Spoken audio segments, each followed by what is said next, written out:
I hope my mic's working. Please tell me my mic's working. Yeah, it's fucking, is it? Yep. Uh, so Project Hail Mary.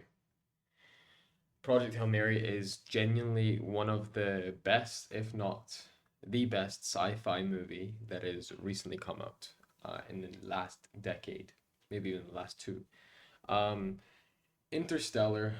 The question really is Interstellar really better than the Project Hail Mary? And the question is, in my opinion, uh, I think it's on par, if not it's a tad bit better. Now I'm going to explain why. From a film point of view and from a point of view of an avid, or just a regular viewer who's not a scientist. So obviously with Interstellar, their main focus was time continuation from planet to planet and how that kind of traverses through the characters, right? From Earth to going to a water planet, where I'm taking this off the top of my head, a water planet that, what was it, like 50 days every second? Shit like that, where time, it was basically this resource that they had to basically work with to find a more inhabitable way of living. Now, with that, Hail Mary is on a different subject. Um,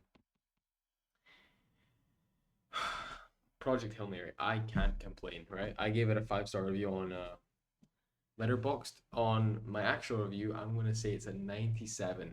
Now, I'm leaving that 3% gap because it did not give me an orgasm while watching the film. If it did give me an orgasm, it would have been 100 out of 100. But no film has ever given me an orgasm. So, anyways, it's a 5 out of 5 for me. Um, just due to the fact that the film has no issues whatsoever. I can't name one off at the top of my head. The only thing I can see being incorrect is some of the science, maybe, but it's a sci-fi, so sci-fi you can kind of fuck around with it. So it was believable for me with Rocky being this new character. Here's spoilers now. I'm gonna just throw some spoilers now. Basically, Project Hail Mary is introducing this character Grace. Sorry, hair in my mouth. Introducing this character Grace, who basically has to save the planet by from this organism or parasite that's eating the sun's energy.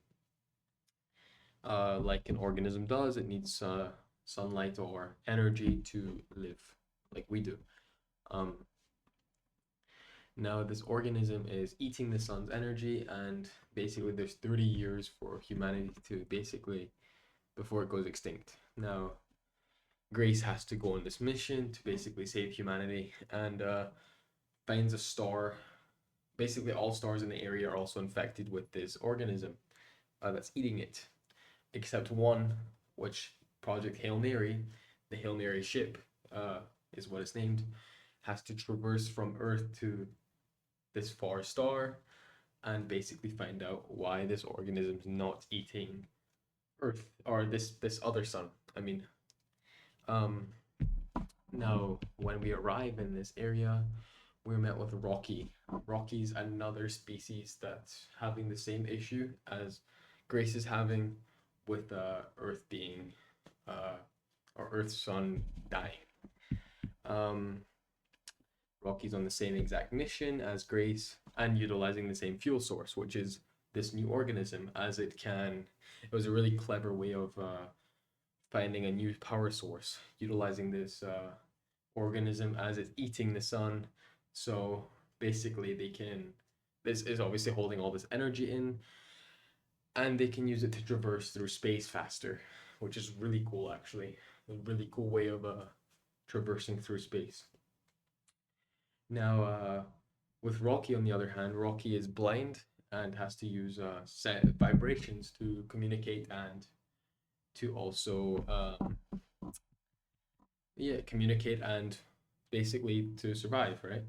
So instead of a phone, he has like some little like sand thing. It's really fucking cool. All the technology was really sick from Rocky's side. You get to see how like a different alien species would live, and it's not your ordinary alien, which was really nice to see. Really fucking cool. They had like a rock formation. It was kind of like a weird spider thing. Um, looked like kind of like a small kind of like this size, critter made of rock that was like over like fucking 100 years old, right? So again, just hearing like things like this from an alien point of view is why I think it is on par with Interstellar, um, where they put all this detail in, right? Obviously, Project Hail Mary is based off of the book, so yeah, kind of writing is very well done, right? It's already like solidified and everything, so all they had to do was copy it or reinforce it themselves. Phil Lord and Christopher Miller, um, who directed the Lego Movie and Spider Verses. So these guys, they're gonna fucking slap. Um, Ryan Gosling does a great job of acting as well. I don't know, bro. Sorry, there's so much to say about Project Hail Mary. It is genuinely. I haven't left a cinema like that in so fucking long. Um, but you get to see the science part of it. It felt very nice with Ryan Gosling not being in a macho role. It felt very nice for him to just be a nerdy little guy sitting in the laboratory, like working it through. Even at the start of the movie, where he's a bit more depressed because he wakes up from cryosleep not knowing who he is. So he's just downing vodka, drinking, fucking. And then you get to see him kind of transform, like a small little arc, transform from this into doing his actual mission and finding out what he is here for. Throughout the movie, also, I really enjoyed this. I said this to my friend while I was after the film. Um, Interstellar does something completely different to this, where it's more linear, whereas Project Hail Mary likes to jump between the past and the present. So to find out like Grace, the main character, Ryan Gosling, um, they jump between his present and his past as he is figuring out who he is. So as an audience member, you also figure out who he is and what he does and his and why he is on this ship in the first place doing this mission.